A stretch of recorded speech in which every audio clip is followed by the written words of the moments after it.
Dear viewers, welcome to this edition of the Persecution Report, a podcast dedicated to uncovering the truth behind current situations in Bangladesh. As you know, Bangladesh just had an election, a national election, and a referendum. Both have garnered a lot of controversies in the country and beyond. However, we also understand that this may potentially be an end of the 18 months period of Yunus regime, a regime that would be marked in the history as one of the worst regimes in all respects, in terms of their human rights violations, in terms of their persecution, in terms of their complete and utter incompetence in administering law and order as well as ensuring economic activities. As a result, we are at a crossroad. At one end, we are seeing an end of a terrible time of under Yunus regime. On the other hand, the country and the world are equally skeptic about what future holds for us, not least due to the dubious and very controversial referendum, which would lead to certain changes in the constitution. And these changes can potentially create further troubles, deadlock, and political uncertainties. While we are heading towards these situations, it's about time that we also reflect on the election, the very elections that we experienced and we witnessed. What are the problems with those elections? What actually happened on 12th of February? Whether or not the elections would be legitimate, whether or not the elections would be acceptable and would have proper administered situations and processes which would have global recognition. So, in order to discuss these intricacies, in order to discuss these issues, we have a panel of experts today. We have Mr. Kazi Mamoon and Mr. Tono Imroz Alom. Both of them are human rights activists and also quite eminent and well recognized and well known political commentators and activists. We also have Mr. Anwar Shadad Jihan as my co host. So without further ado, I would like to request Mr. Jihan to give us a snapshot of what happened on the 12th of February and how things panned out on that day and any relevant information, statistics, and incidents that we should be aware of. Over to you, Mr. Jihan.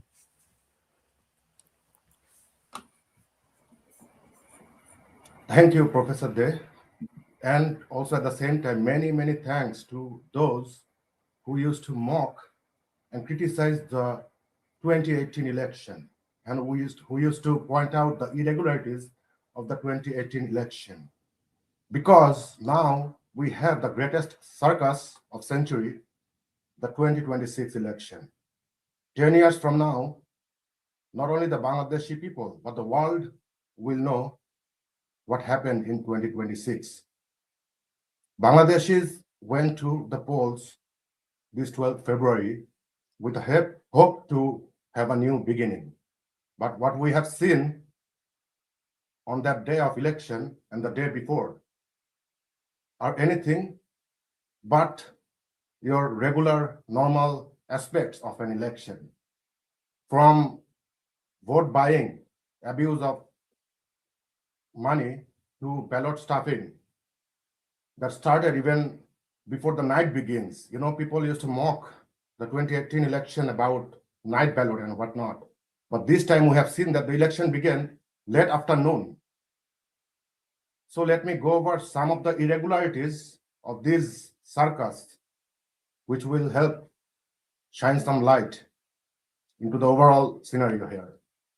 Let me first start by what the Awami League chief, Prime Minister Sheikh Hasina, has said after the election. She has very clearly rejected this election as false, and she demanded the resignation of this illegal Yunus government. Why she did that? Let me talk about some of the irregularities. Let's start with the vote buying. We know that, this is a culture in Bangladesh before election, the use of money. But the level that we have experienced this time is mind-blowing. We have seen a Jamaat leader, to be specific, the Thakurgaon Jamaat Amir Belal Uddin Pradhan.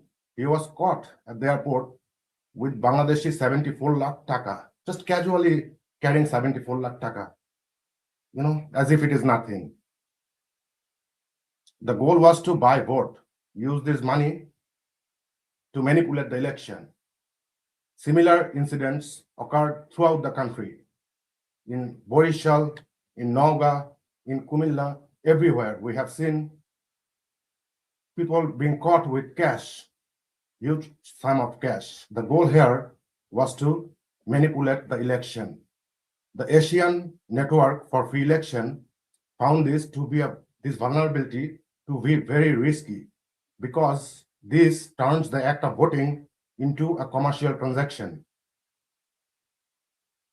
So throughout the country, more than 30-40 people were even detained for possessing cash. Then let's talk about seals ballots being pre-stamped. Social media was flooded with videos of pre-stamped ballot, already stamped for certain parties. The Dhaka 16 candidate, BNP candidate Aminul, he seeked suspension of the election result, alleging pre-stamped ballot, inappropriate ballot counting, and all that. Then, if we look at the Dhaka 13, there were people who went to the polls and they were told that your votes were already casted. We have seen videos. I don't know, the Dhaka Metropolitan Police later rejected this claim, but we have seen the police commissioner claiming that his vote was also casted. So this is an election where the police commissioner's vote was already casted. He did not have the opportunity to vote. In North Sindhi, as BD Digest found out on the ground, the Islami Andolan Bangladesh candidate, he could not vote. He could not cast his own vote. That was a common trend throughout Bangladesh on election day. Then if we look at the independent candidate, Rumin Farhana, Barrister Rumin Farhana, she alleged that ballots were already stuffed, stamped, and then also on the election day, people are forcing to stamp ballot for a particular candidate. Similar thing happened in Mymensingh 11, where video circulated showing people abusing the ballot and stuffing the ballot. What is most crucial here, Professor Day, is what happened to the rights of the Awami League supporters. Millions of Awami League supporters, their civic rights, their constitutional rights of voting, being able to vote, was completely snatched. They were forced to go to the polls because we know that, socially, they have to survive. So they were forced to go to vote. But what they did, it is also extraordinary. This is their way of showing protest, that they don't agree with this election.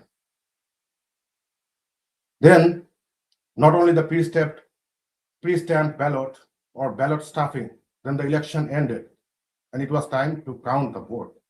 We have seen 40 ballot count. There is allegation against the spouse of a candidate, whereas she went and allegedly influenced the ballot counting. And the most shocking aspect is that the voter turnout, in midday at noon, the voter turnout was 14%. But in 1 hour, the voter turnout went to about 33%, a 19% jump in a matter of 1 hour, meaning 23 million people voted only in a matter of only 1 hour. So each vote in 5 seconds, which is mathematically and practically impossible. In Rajshahi, we have seen 244% voter turnout. Now, being an engineer, I'm not sure whether this 244% is in frequency domain or in the time domain. This is the ridiculous level that this election was.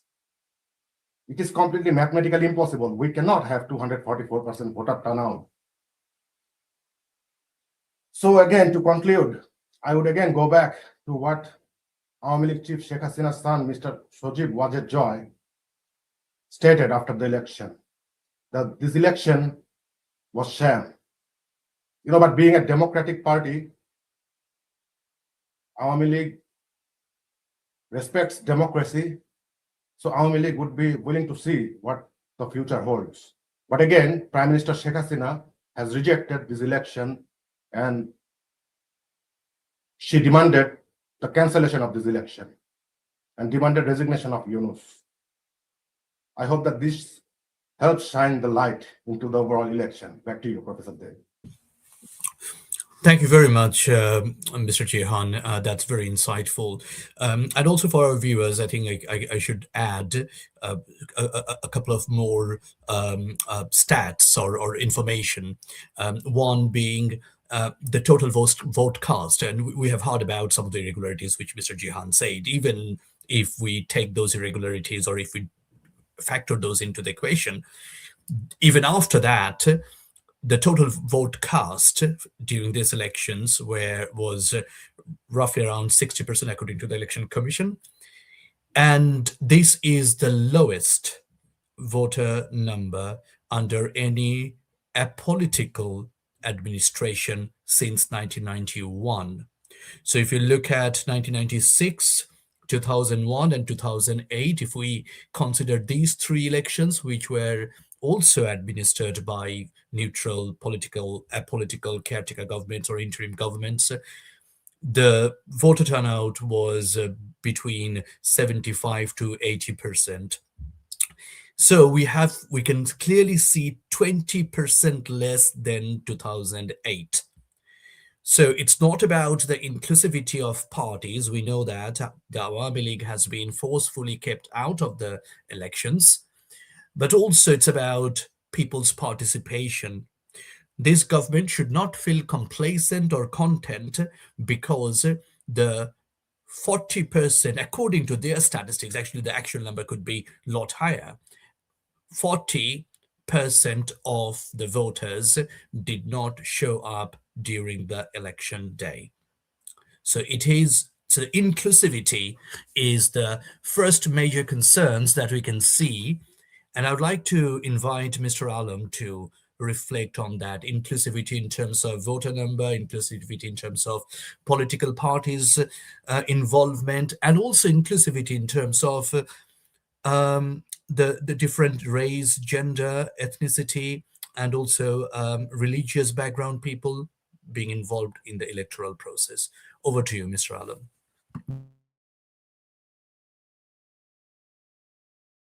You're on mute, Mr. Alam. I was muted. Thank you. Thank you for reminding me. Inclusivity. Inclusivity has been the one term that's defining this election. Observers from home and abroad, that they are asking this government time and time again to make this election participatory and inclusive.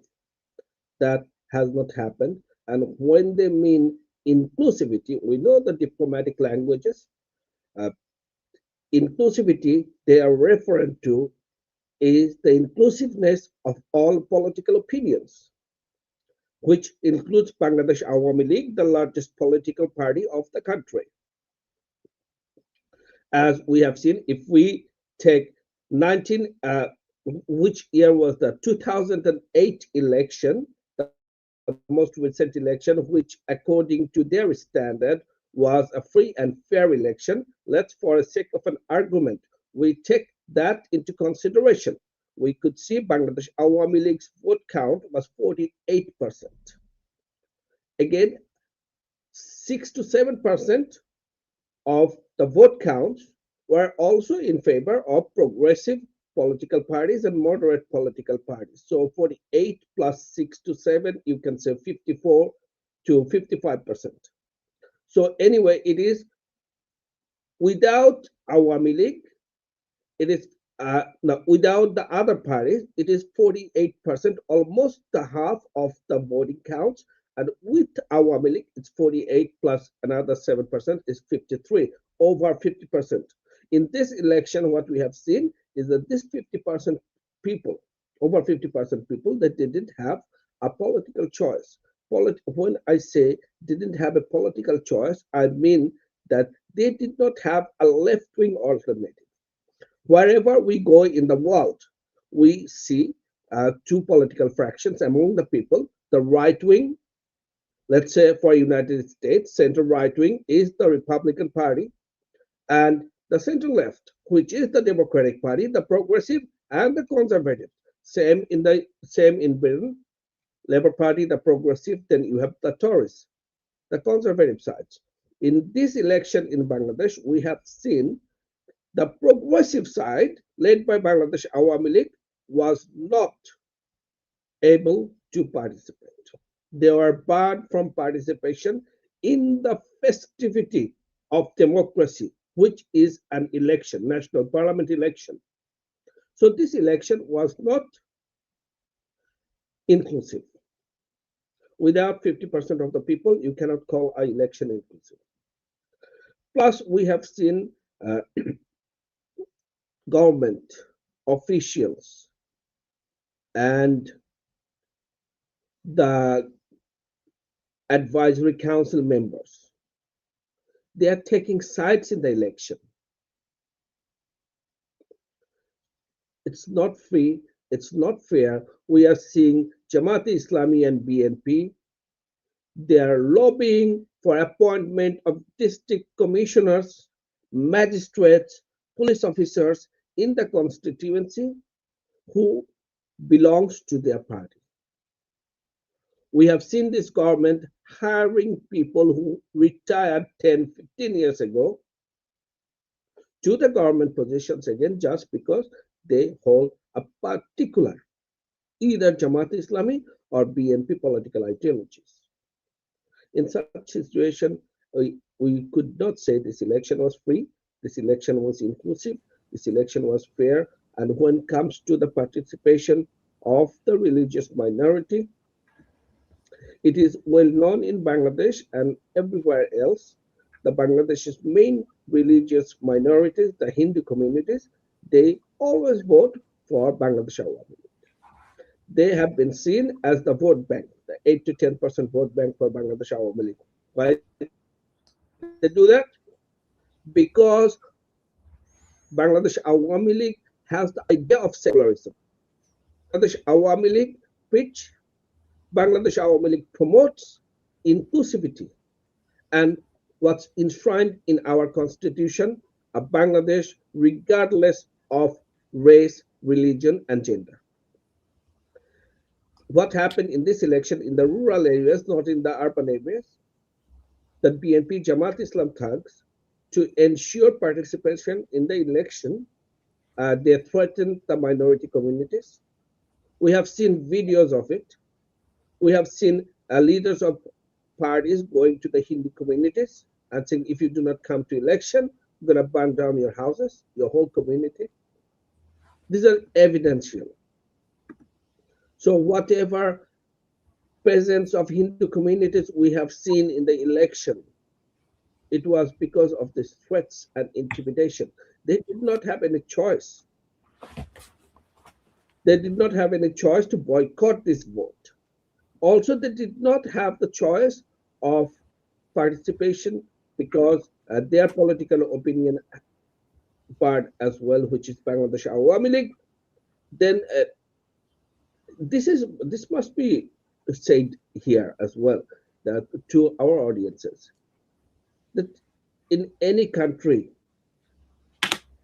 the faith and trust of the minorities to an ideology and to that state is the acid test of democracy, is the acid test of fairness.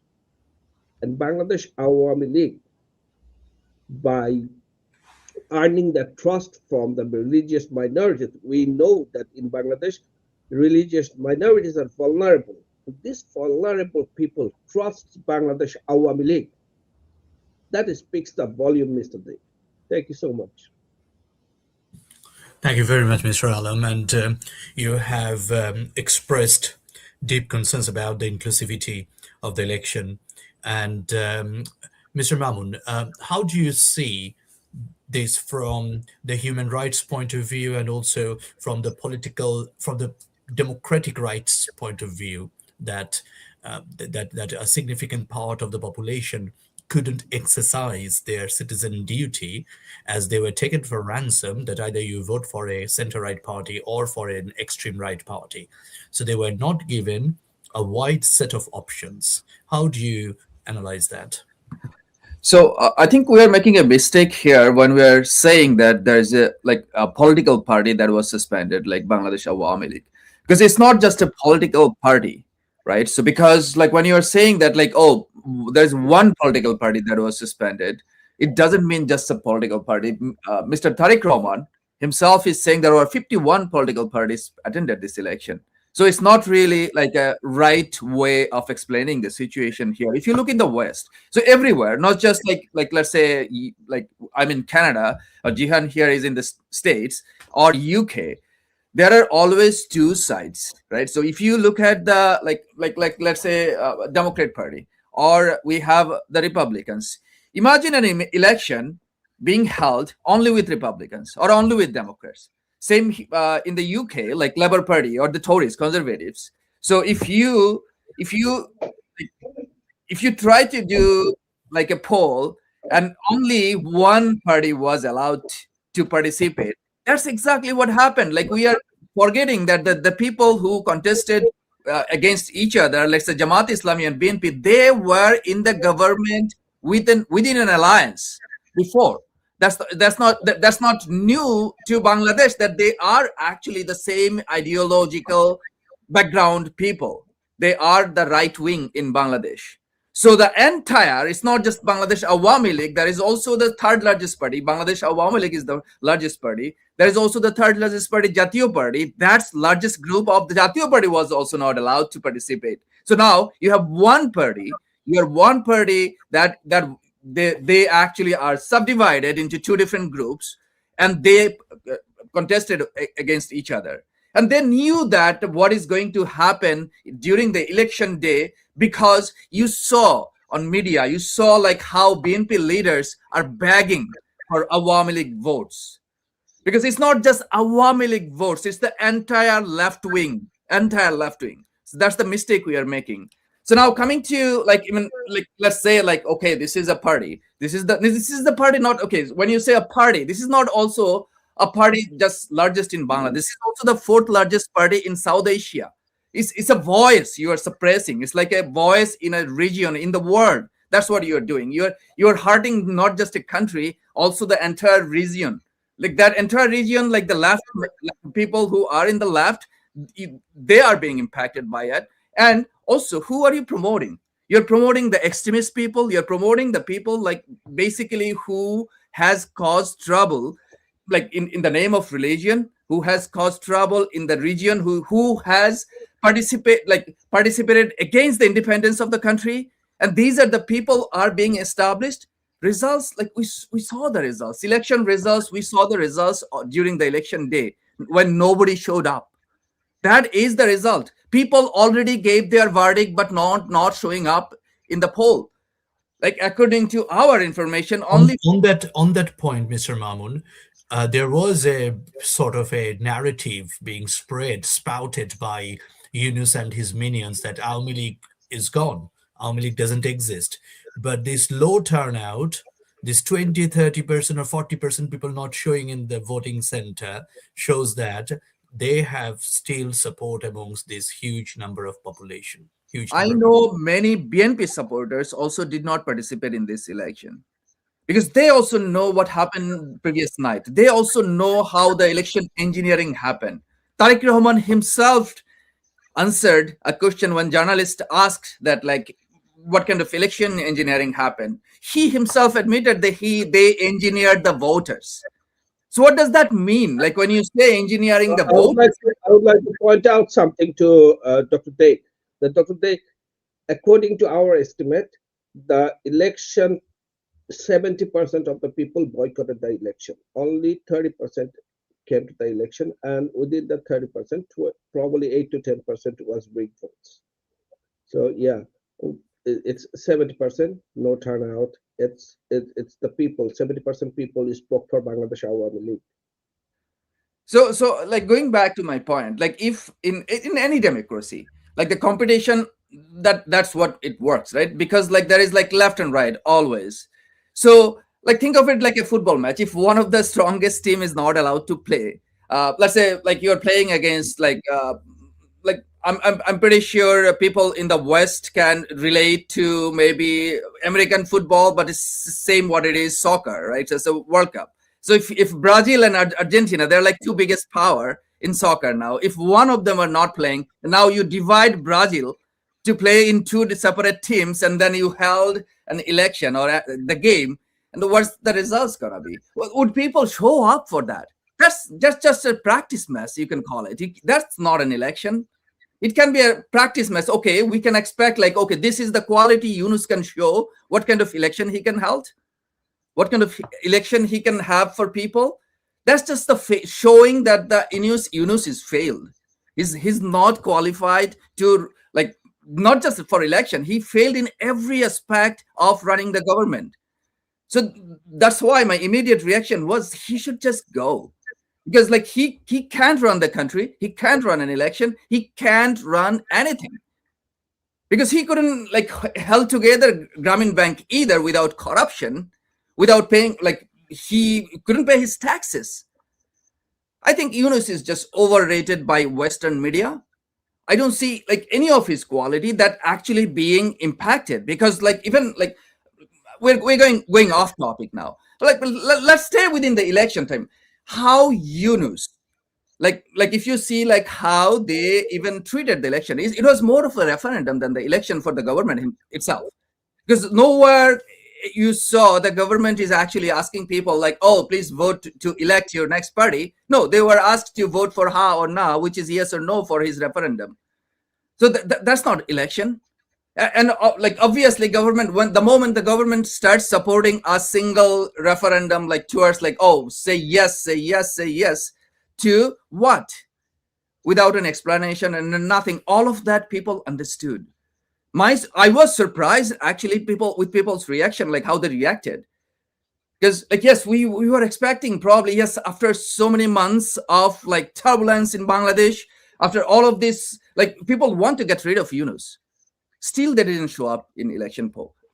For why? What reason? Because that's so where you're saying that people not showing up during the election day was a strong message to Yunus, to us, Yunus. to everyone, to the world. I'm pretty sure, like I haven't seen any good report on, like, I'm sorry to say, the Western media is just being blinded about the entire situation. I haven't seen a good report on the actually what happened during the election day. But I had people walking around with live cameras showing me what's inside there. We had numerous photos and videos. This is a country. Don't forget, this is a country of 200 million people. This is not Actually, like Canada with the Commonwealth Parliamentary Observation Team, although they didn't criticize the actual election process, but they raised their concern about participatory elections for the future democracy. So they expressed their optimism that in the future there will be more participation by all major political parties. Of course, it's a diplomatic phrasing. And in that way, they actually sent out a message that these elections were not sufficiently adequately participatory. And as you know, that it was an understatement. Of course, they could have teared them apart, but they didn't do that. But so we can see that even international communities are not fully convinced about the inclusivity of the elections. Like in any democracy, if you see, like competition works only if major political forces can participate. Number one party is not participating. Number three, like Jatiyo Party is not participating. Now you have number two, BNP and its alliance, Jamaat. They were in power together. They were in the government together.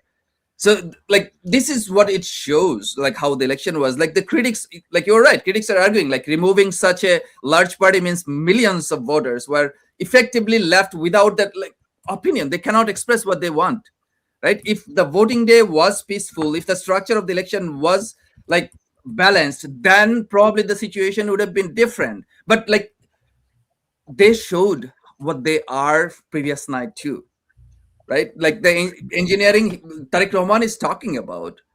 Like even if the election was technically well run, excluding a major political force, I don't want to say political party, it's a major political force in South Asia. So when you're eliminating that, raises a question about the fairness and representation. And I think it's valid for us to ask, like, if it is an election or selection. Yeah. Thank you very much, Mr. Mamun. When it comes to an election, national parliamentary election, it is actually a contest of ideas between right wing and left wing, progressive and conservative. I'll give you an example of how this contest of ideas were in this election.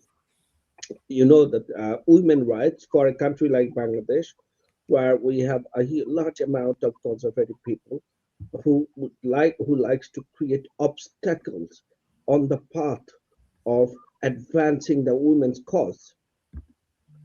And here, progressiveness is important. In the past, Bangladesh have developed hugely in this one department, especially Bangladesh, even in the index of women empowerment and the ranking is 28 in Asia.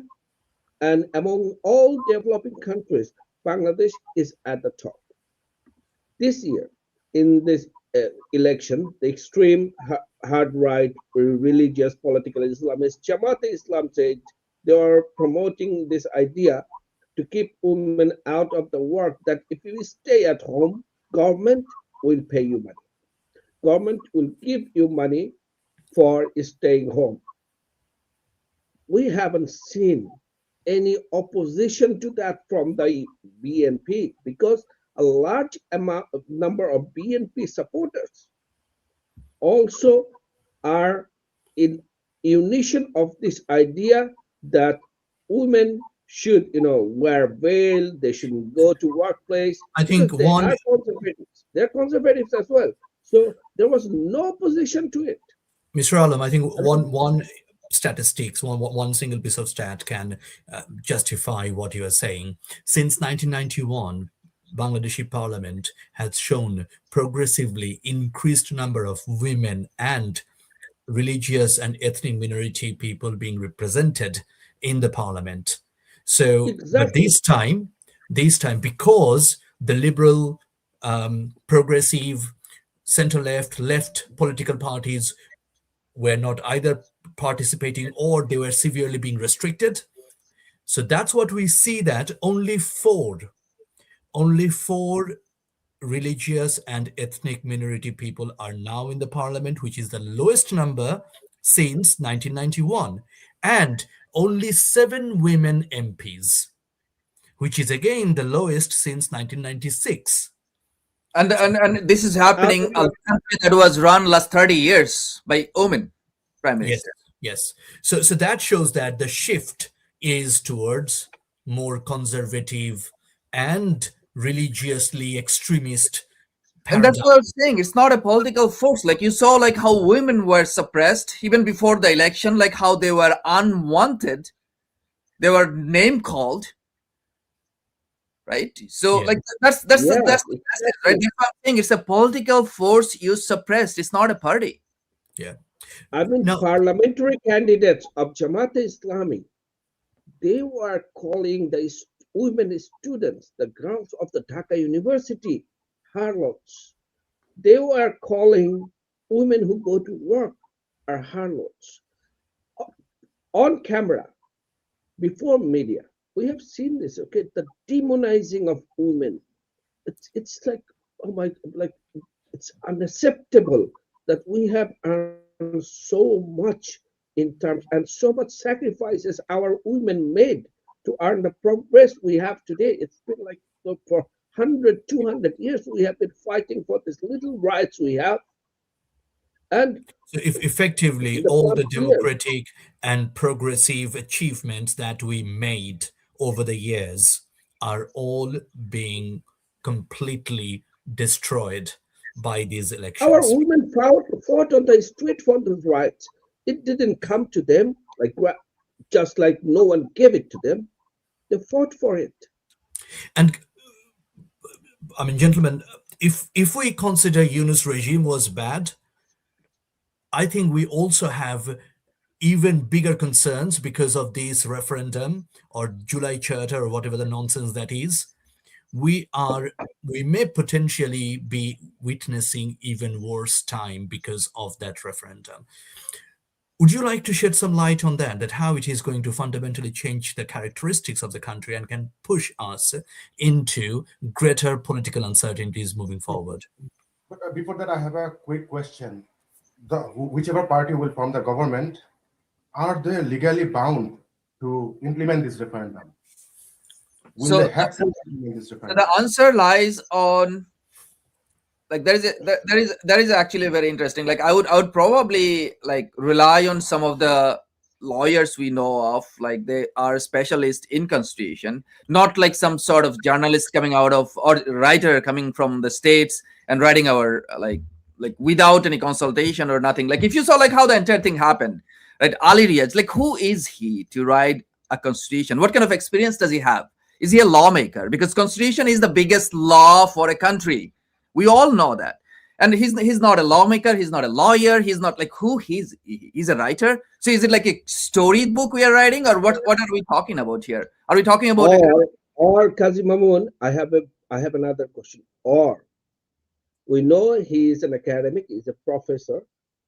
Is he, as a professional in academia, is he at the top of his field? Does anyone in this world outside Bangladeshis, like we in Bangladesh, we know him for his populist talking, but anyone outside Bangladesh, do they know him as a political scientist? Does he go to those seminars where all the top people contribute? No. Who is he? He the university he teaches. And It's not if we even a top university in the United States. I'm particularly not Mr. saying, Alam, yeah.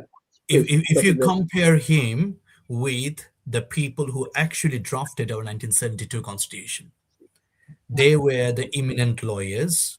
That would be a sin to do that, to think Yes, about something. they were people's representatives as well. They were elected in 1970 elections, and on top of that, they had inside Actually, out knowledge about. Dr. Day, Dr. Day, the drafters of our constitution and the founders of our constitution, I wouldn't say, let's say Dr. Kamal Hussein at that time, he chaired, and he was a very young barrister at that time. He was very young. What they had, but what is actually the constitution of Bangladesh? We have to understand. But the constitution of Bangladesh, I mean, you do not need to be a lawyer or constitutional expert for that. You can just read Bangladesh. Constitution of Bangladesh is so well written and our history is so clear and preserved. We could talk about it. See, you know that American Declaration of Human Rights, French Declaration of Man and the Human Rights after the French Revolution, and the American Bill of Rights, Bangladeshi constitution follows this trend. So you could say it's Jeffersonian. It's an extension of Jeffersonian philosophy. What we do best is that we took everything in it.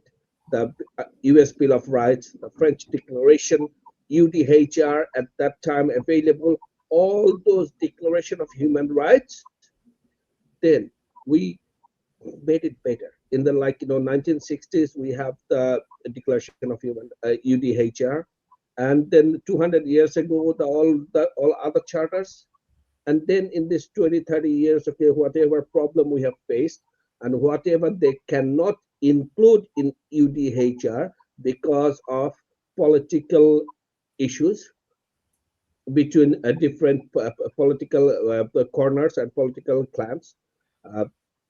Bangladesh made it better. Bangladesh just made it better. That's our constitution. And maybe like Mr. Best Alam, constitution in the world. just to add to you, Also, Mr. no, Alam, I just want to add this point. I just want to add this point before I forget it. What's best about Bangladeshi constitution is that we did not make it the way what Jefferson regretted. We know that famous comment by Thomas Jefferson, like what right this generation has to pass on, like a right to the other generation to think that these rights would be okay for the other generation. That's the famous Jefferson's quote. So what Bangladesh did is that our constitution can be rewritten, but to rewrite it, there is a procedure. Kaji Mamun. So that's the best part of Bangladesh constitution. What's this referendum? yeah, that's what I was actually trying to point out to you, that like Bangladeshi constitution is actually one of the most modern constitution in the world. And the reason for that is, like, if you look at, like, even in the Western world, like, let's say at some point black people couldn't vote, and at some point that the women, they couldn't vote. Their constitution actually did not secure these things, right? These are like their constitution, even I would say American constitution, right? They probably went through so many referendums, so many changes over the years. Then it became like what it is today. And still it's not modern enough, because Bangladesh did not only look into only one problem. Like when we are talking about, like, let's say the modern societies, like, let's say Nordic countries, Finland, Norway, Canada, we have similar things, like, let's say, free education, free healthcare, and like social security. During Sheikh Hasina's time, more than 20 million people, I think, 20 to 30 million people got direct benefit from government. And there was like 10 million people, like they would get like monthly, whatever the like amount of money to support their needs. So those are the things typically what you see. You don't even see them in the States. In this regard, you see them. I'll include another example. There is social security here, but there's no free education, right? If you go to the Nordic countries, they have free education and social security. So we took the best from all, and that's what the constitution is about. And there is nothing to change. Who is Alarius to question our constitution? And in the new, in the proposed changes, yes, I would include that how good our constitution is. I'll give you an example. What Mamun Bhai was just saying about Nordic countries, and now we know they have the best political system, also Germany. So what is the most modern political, like the philosophy now? Like we know libertarianism, we know all other like dictatorship, democracy. The best right now is social democracy. After all these years, we see social democracy. Now see what Bangladeshi constitution is. In 1971, when these ideas were crafted, we were making it. Here is what Bangladeshi constitution. You see our main 4 principles of our constitution: democracy, secularism. Then to democracy we added socialism for social justice. So you include democracy and socialism for social justice. Together it becomes social democracy.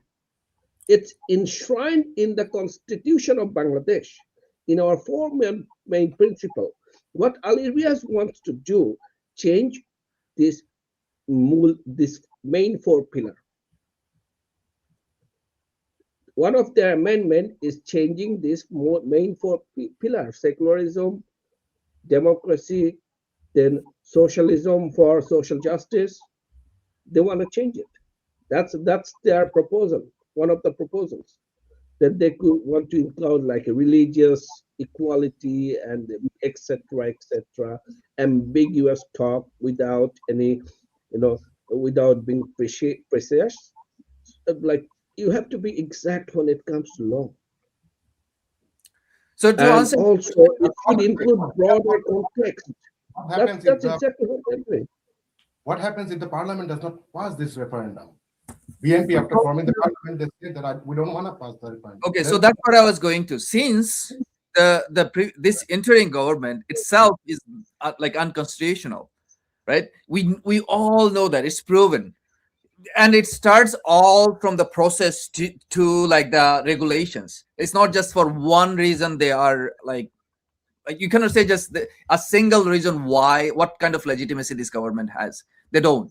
So since they don't have any like legitimacy, their referendum means nothing. So it's in BNP's hand now. However this sham election happened, that happened actually according to our constitution. So they actually now with this referendum, with this referendum, they want to change it. See the conflict here. Look at the conflict though. So the day you are having the election according to the constitution, like this is my constitution, you're having an election and you're having another referendum to denounce this constitution. Like what it is. They will have to take that over. Right? They will if you are like, let's say if you respect the constitution, you can't have referendum because this referendum is by illegitimate government, Muhammad Yunus, right? So like you can't have both. You cannot say, oh, this is truth, and based on that, this is also truth, because this truth then denounce this. This constitution denounced the government and any activities by this government. Only one. Actually, to be honest, I am not against a referendum, because referendum is something when elected government or the people's participant cannot make a decision, where we have seen it in the case of Irish referendum. They did it in terms of blasphemy and same-sex marriage, and many other countries. Australia did it for same-sex marriage, that when the politicians think, okay, we are not the sole authority of making this decision, changing the characteristics of the country so drastically, they can go to people for referendum. However, the constitution of Bangladesh does not allow a referendum right now.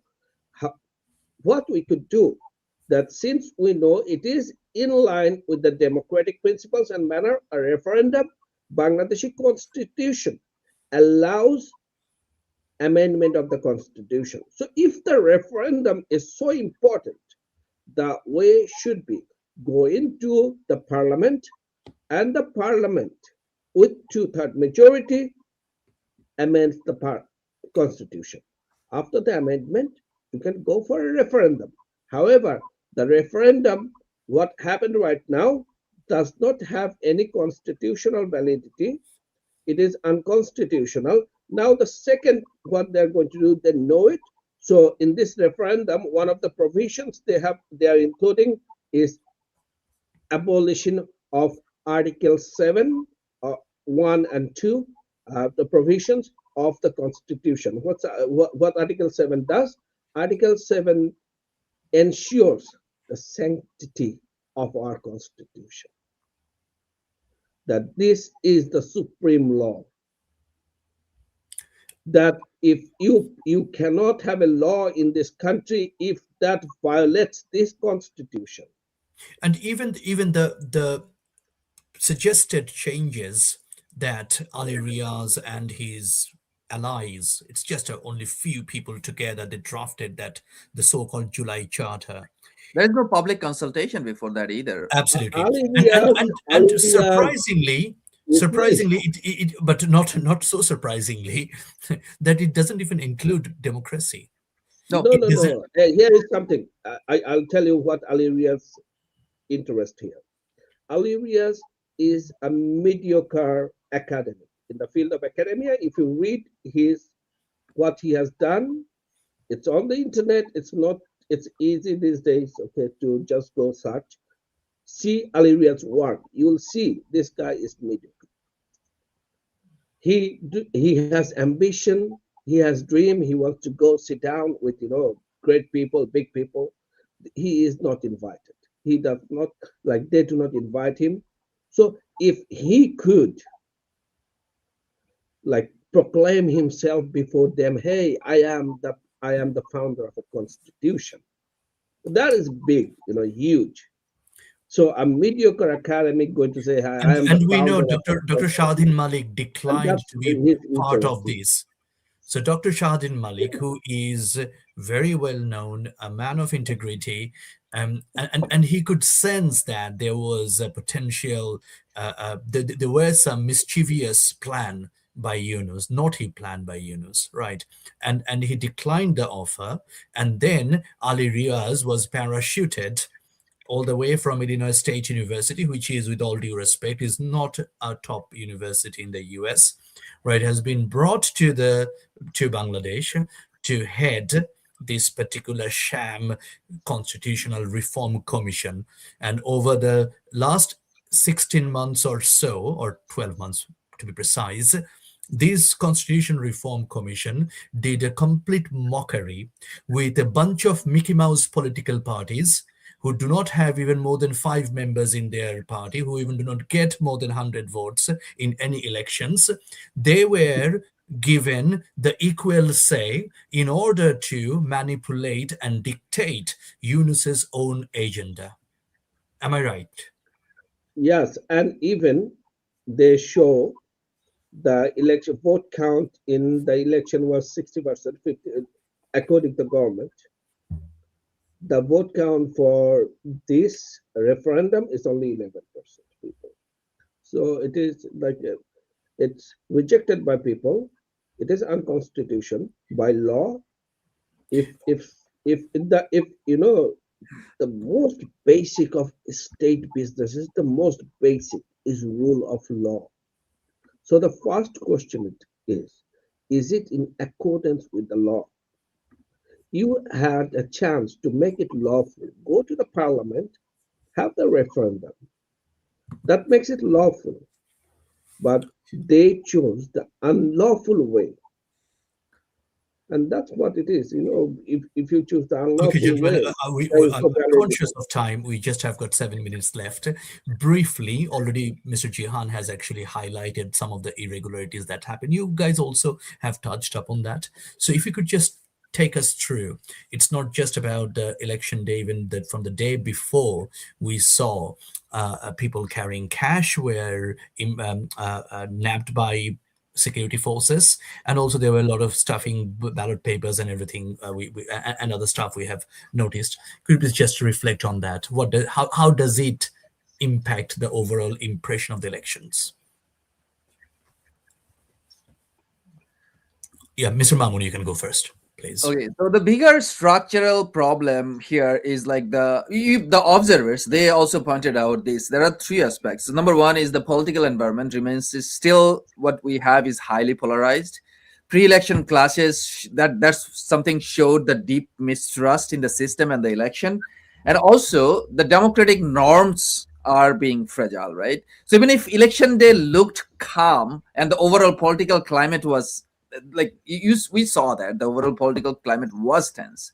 So in democracies, like the trust in any system is more important than the procedure itself, like the election itself.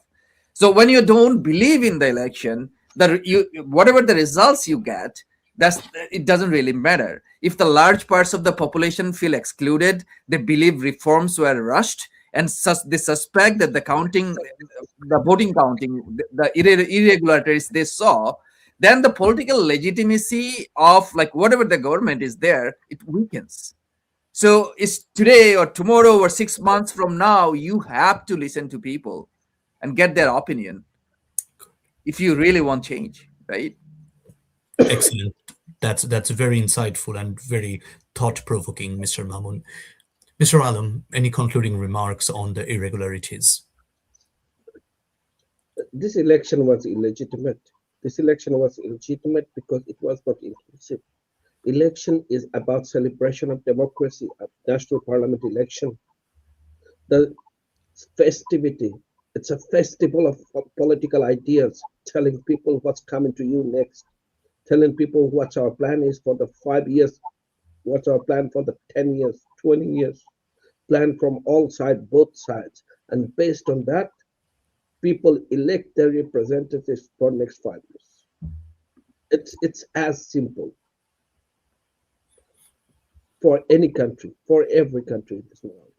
I think the And biggest question remains is like, did it strengthen public trust in democracy? Because that's the main point of having an election.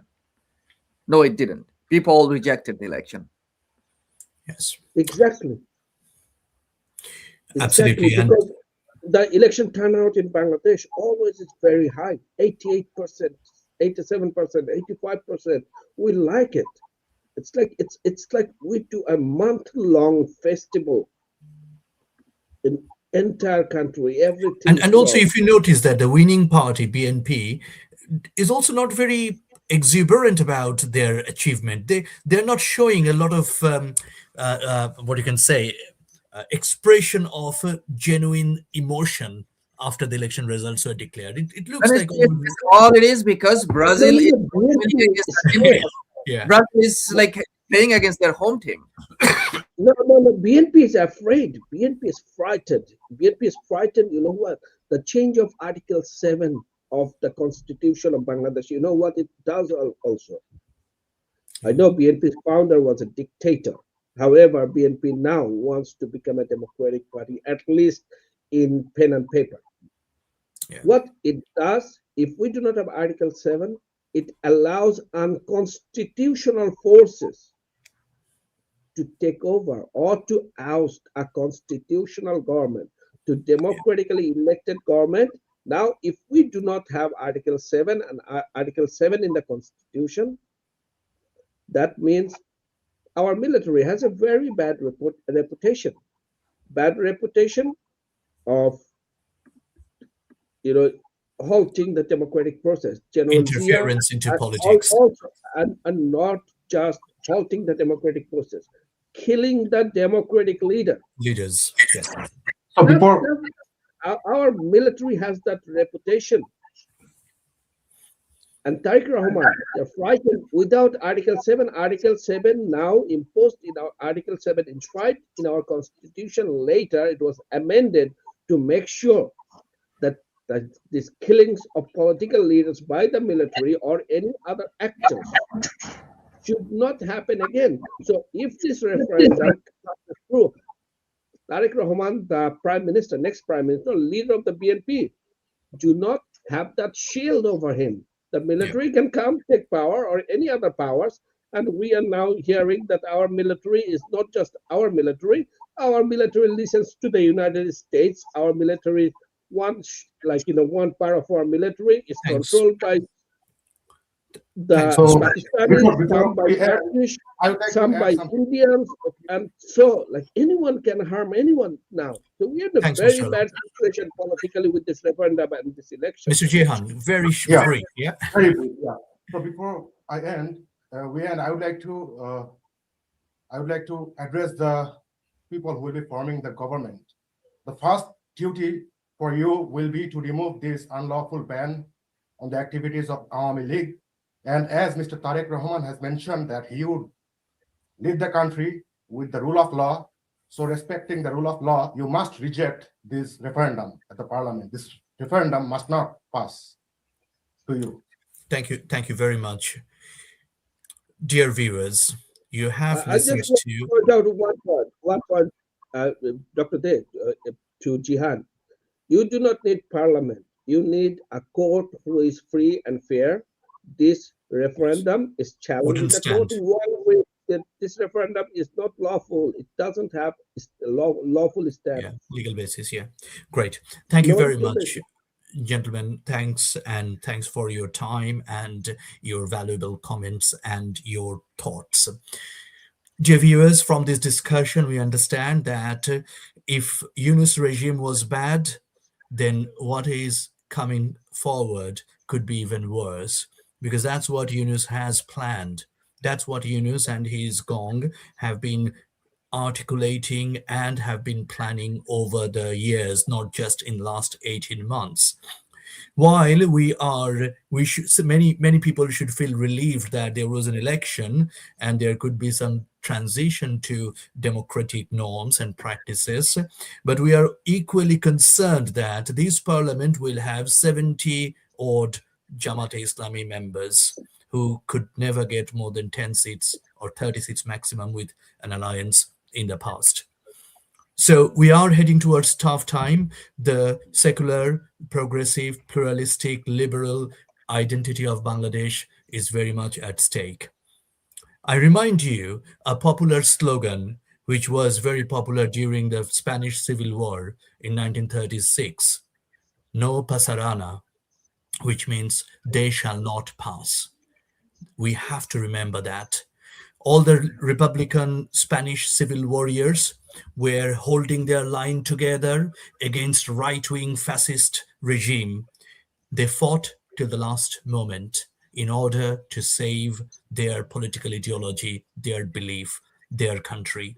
It's about time that we also come together, hold our line, make sure that these countries' basic characteristic, these countries' identity, these countries' nature, these countries' future are all in progressive hands. We cannot let this country drift towards right-wing and ultra-right-wing bigots.